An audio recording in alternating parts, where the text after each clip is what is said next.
What we're doing is we're developing a very smart prosthetic hand that allows an amputee to control each finger individually and also benefit from the aid of robotic assistance to grasp easier.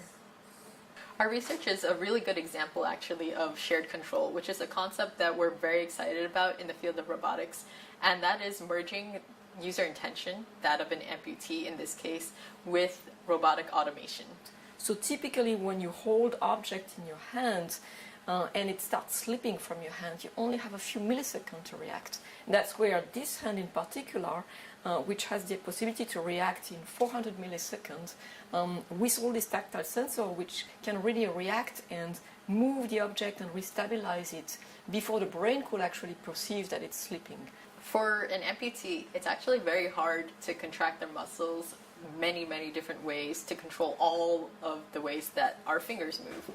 And so what we do is we put these sensors on their remaining stump and then record them and try to interpret what the movement signals are.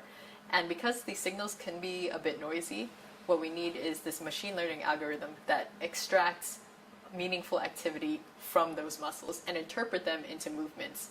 And these movements are what control each finger of the robotic hands.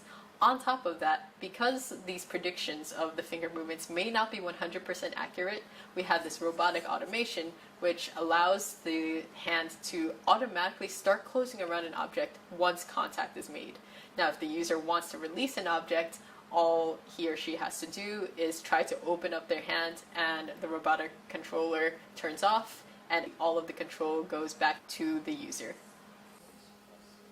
This is exactly an implementation of shared control because what we have is user intention, basically the finger movements, and also the robotic automation, which closes the hand around an object and keeps it there if the user wants, so that a grasp is more robust. We did not design the arm and the hand and the sensor. We designed the contribution of all of those and primarily the algorithm behind that. The algorithm to react very rapidly, to sense that things are slipping, to decide how to place the finger to react and restabilize the object.